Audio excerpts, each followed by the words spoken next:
friends, and welcome to another episode of Ontario Permaculture. I'm Misty Murfarians. In this episode, I want to talk to you about winter in Ontario. We've had a few comments. Oh, I love your lifestyle, looks great. Is Ontario a good place to do permaculture? So I'm going to touch on that and some of the thoughts that I've had over the winter, this past winter, and share with you what it's like to do permaculture in Ontario. So let's go have a look. I can say without a doubt that this past winter was the most intense winter in Ontario that I've ever experienced. The snow loads in each single storm were massive. The storms seemed everlasting. We had hoarfrost, we had freezing rain, we had a combination of those things, and it seemed just relentless.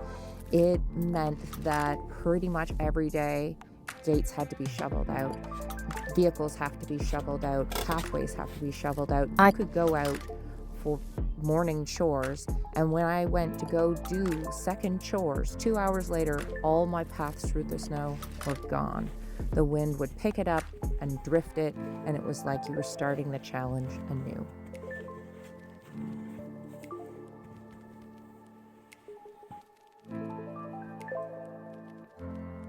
Another challenge was we run our household on solar. Here are our solar panels, and you can see that the snow is about 6 or 7 feet at the base of them. Once I got a pack, I was able to stand on the snowbank to clean off the solar panels, but it meant that days like these, gray days with blizzards, there just wasn't any solar to be had. Nevertheless, many days over the winter, I was out 2 or 3 times a day to clear off the solar panel. On the plus side, it is great exercise for your arms. But winter in Ontario isn't all bad. It is extraordinarily beautiful in the snow. The peace that you can have in just watching the snow fall on a gentle snowfall day. The sunshine coming through the snow and awakening all the rainbows that glisten within. And mainly, I find watching the creatures and how they react to the snow, the joy that they have, and the children playing with them as well. Fellows most adapted to this cold weather are our Norwegian fjord horses. This is Cody Sam. Jingle bells! We love spending time with him in the snow. Hey, and you can't forget about Huga. Put me on camera, Misty. Put me on camera.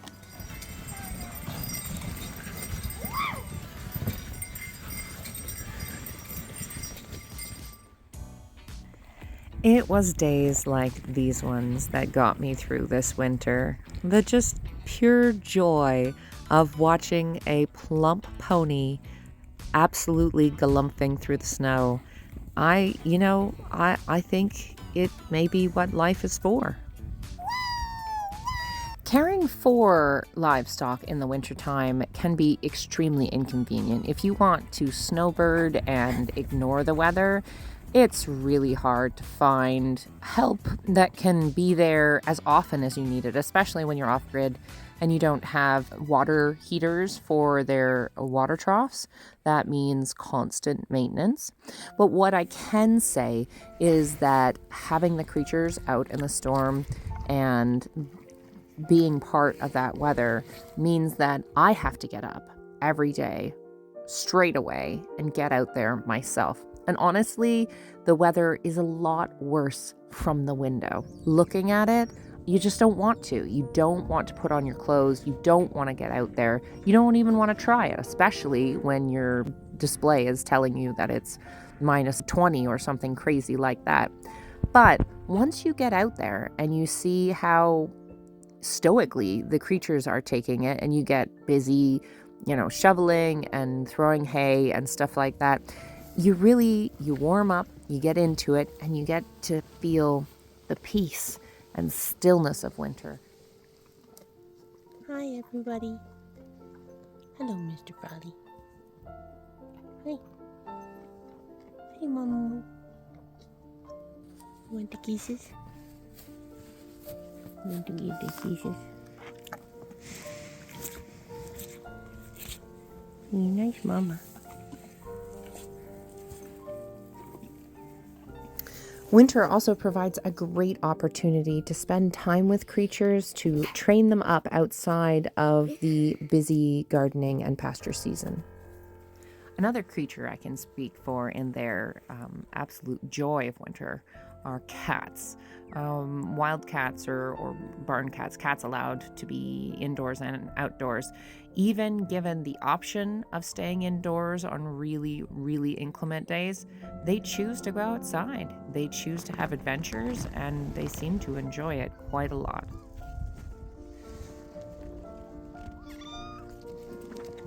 This sort of interaction is happening like once every 5 minutes while I do my chores, and it is easily the thing that gets me through the worst days.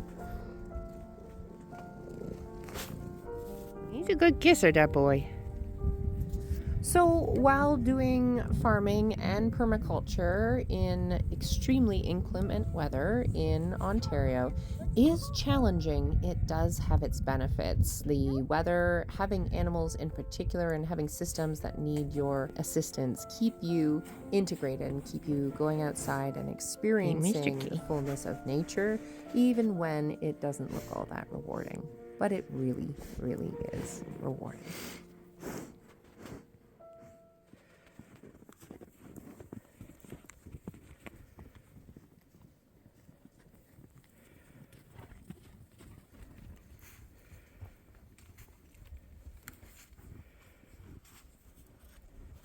Another complexity of doing permaculture in Ontario is the fact that the winter, with snow loads and ice storms, can really put a lot of pressure on plants and specifically perennials like trees. You can get a lot of breakage, and you can get a lot of wind damage and obviously frost damage. You have to be cognizant of what zone you're growing things in. We are very fond of growing things suitable for Siberia, because then you have a little bit of surety that an extremely hard winter isn't going to completely end it. But even then, you have to be careful about how you prune your trees and making sure that everything is well supported and that you don't put things in too heavy of a weather traffic area. Another method that you could use in this scenario, proposed by permaculturalist Mark Shepard, is his stun method, sheer total utter neglect, where you just plant a bunch of things and see what doesn't die. Those things will be adapted to your region, and they will probably continue to flourish without your intervention. While I am a strong proponent of actively managing gardens for best productivity and outcomes, I tend to practice a fair bit of stun simply for the fact that it's a lot of work to maintain everything, and eventually you're going to have to let things go on their own. This is what early spring in Ontario looks like. This is it should be spring. By the calendar, it's spring. We've had a little bit of a thaw, sometimes deluges of rain, as we have this year. And you get this beautiful open, yes, it's definitely springtime kind of a feel. You can see that one of the beauties of doing permaculture in Ontario is our vast amounts of fresh water. We have the Great Lakes here, we have many wetlands and marshes and watery ecosystems, we have rivers, we have lakes. All these things are great for keeping natural water in your growing area and giving lots of fertility to all the plants throughout the growing season.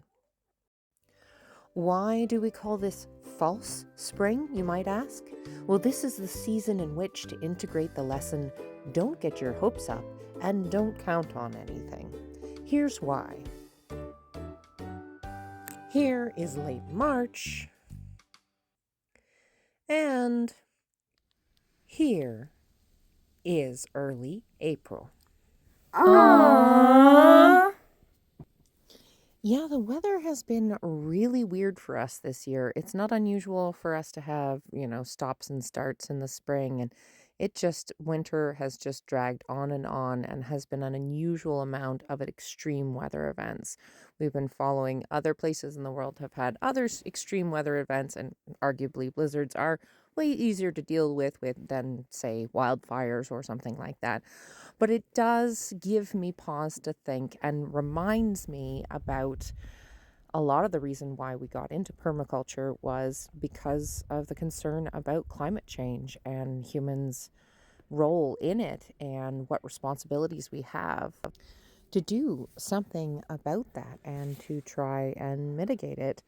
So I answer the question that I posed at the beginning of the video. Is Ontario a good place to practice permaculture? Well, I would suggest that it is not an easy place to practice permaculture, though I'm not sure if there is an easy place. What I can say is that I believe that permaculture really needs to be practiced everywhere in the world so that we can still maintain a healthy environment and still be being proactive as a species pretty much everywhere in the world. So I really appreciate that I get to do permaculture in Ontario. And that was my thoughts about this winter and the idea of the lifestyle that we have chosen. Thanks for watching, folks. I hope that you enjoyed that. If you did, please like this video and share it with your friends. If you like our content here, I invite you to subscribe, and we really appreciate that. And thank you so much to all of you who do like and share and subscribe to our channel. We really appreciate you. We appreciate all of you financial supporters and all the ways that you show that you care and you appreciate what we're doing here. To all of you, until next time.